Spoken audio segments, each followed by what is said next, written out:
You're not bitter. You're not jaded. You're wise. You carry scars, yes, but they're not open wounds.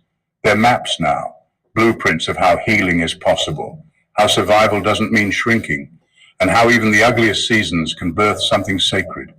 You didn't let the situation define your story. You redefined the meaning of strength through the situation. And that's why your presence hits different. You didn't just escape a mess. You reshaped it. You turned it into insight, purpose, power. People expect trauma to leave people shattered or stuck, but you walk around as living proof that you can be deeply wounded and still rise whole, that you can be betrayed and still trust yourself, that you can walk through destruction and come out designed. You redefined what survival looks like. You proved it's not about just making it out alive. It's about who you become in the process and who you are now. That didn't come from comfort. It came from walking through something that could have taken you out and choosing to evolve instead. Number 11, you let the lies age, and now they're falling apart without you lifting a finger. You didn't rush to clear your name. You didn't run behind people trying to fix their opinions or clean up the mess others made with your reputation. You understood something most people don't. Truth doesn't expire, but lies always rot. So instead of chasing validation, you stepped back and let time do what time does best, expose what's fake. While they were busy spreading stories, adding drama, twisting narratives to make themselves look clean, you stayed focused. You didn't react because you didn't need to. You knew the truth wasn't going anywhere. You knew the same mouths that were quick to believe the lies would eventually start asking questions, because lies are fast, but truth is relentless. And over time, truth always catches up. And when it does, it doesn't knock politely. It kicks the door off the hinges. You let the lies sit. You let them marinate. You let them curdle. You knew gossip has a shelf life, and eventually it spoils. And now, the people who swallowed those lies whole are starting to gag on the aftertaste. The story doesn't make sense anymore. The timeline is shaky. The person who was so sure about what you did is now suspiciously quiet. And the ones who were so quick to judge, they're starting to look foolish for ever believing it in the first place. You didn't lift a finger. You didn't throw shade. You didn't post a single receipt. You just waited. And now the truth is doing what your words never needed to. It's proving everything. That's not just karma. That's divine timing. That's the universe putting things back in order without you having to break your own peace. The same people who once whispered about you are now watching quietly, wondering how you managed to stay calm while everything they believed fell apart. That's the power of patience. That's the grace of knowing who you are. You didn't just outlast the lie, you outclassed it. And now the truth is louder than any defense you could have made, because you didn't try to control the narrative. You just lived in your truth and let the lie die on its own. Number 12. You refused to perform for the court of public opinion. You didn't explain. You didn't defend. You didn't post your side or put on a show to win people over. While everyone else was busy performing for sympathy, giving the world their sob stories, rehearsing the victim role, gathering allies like it was a popularity contest, you withdrew completely. You bowed out of the circus and chose peace over performance. And that silence, that composure, it spoke volumes. You knew the game they were playing. Say just enough to seem innocent, cry in just the right tone, stir emotions so they'd be seen as the wounded party. But you weren't interested in that kind of cheap validation. You didn't want temporary applause for playing a part that didn't align with who you are. You knew your truth didn't need a microphone. It just needed time. That's what disturbed them. While they were counting on you to fight for a spot in the public arena, you made the bold decision to leave the stage entirely. You weren't trying to convince anyone. You weren't trying to win hearts or correct narratives. You just let your life, your growth, and your silence do all the talking. And that shook people more than any emotional reaction ever could. Because truthfully, most people are addicted to being seen as right, even if they're wrong. They need the crowd's validation just to feel secure in their lies, but you exposed that need by not having it. You didn't need the crowd. You didn't need to be understood immediately. You were willing to be misunderstood, judged, even ignored, because your focus wasn't on temporary public opinion, it was on long-term alignment. And now, as the dust settles, people are starting to see who's who.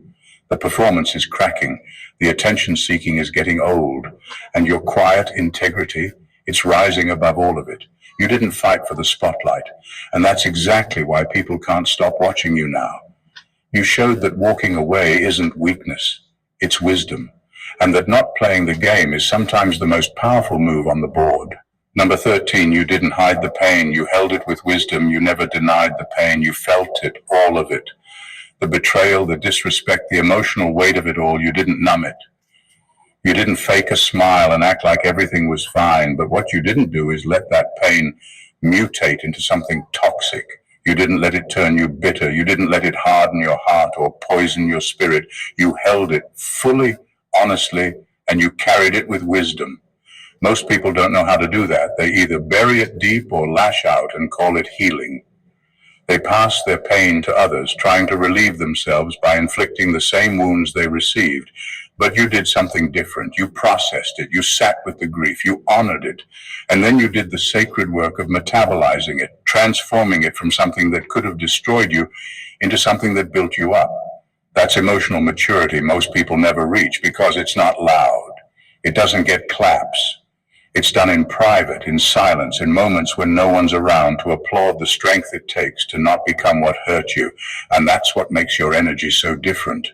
People can feel something in you, something they can't quite explain. It's your depth, your capacity to feel pain without throwing it onto the world, to be wounded but not weaponized. You didn't hide from your healing journey. You just didn't bleed on people who never cut you. That's integrity. That's emotional intelligence. That's real self-control. And now, the same people who tried to hurt you are confused. They don't understand how you didn't explode, how you didn't break things or people on your way out. It's because you didn't escape your pain. You transformed it. You're walking around as someone who turned agony into awareness, grief into grace, wounds into wisdom, and people feel that. Even if they don't have the language for it, your calm, your clarity, your softness, it's not weakness. It's the result of doing the work. And that's what makes your presence sacred. Number 14. You proved that clean hands can still win in a dirty game. They counted you out from the beginning, not because you weren't capable, but because you refused to play dirty. In their eyes, that made you weak, soft, too nice to survive the politics, the manipulation, the hidden agendas. They were sure the only way to win was to become just like them, cutthroat, deceptive, emotionally detached.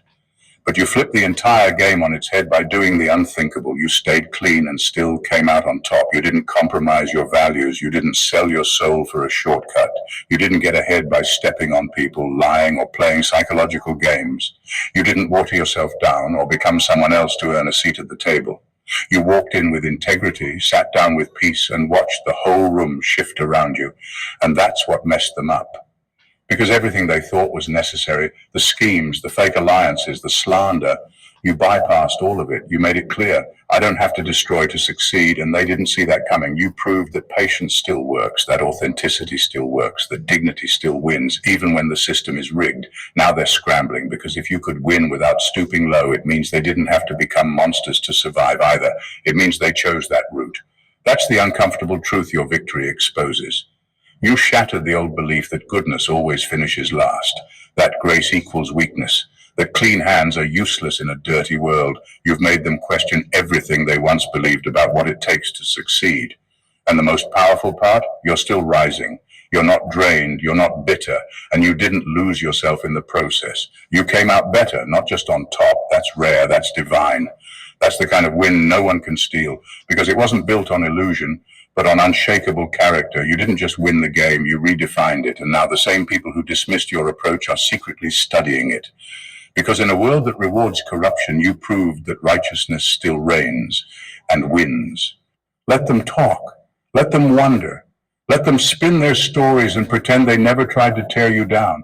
Because the truth is, you didn't just handle a disgusting situation. You transcended it. You didn't clap back, you didn't unravel, you didn't play into their chaos. You moved with precision, grace, and divine awareness, and in doing so, you exposed every lie, every scheme, every low vibration without saying a single word. You didn't perform for approval, you didn't beg to be believed.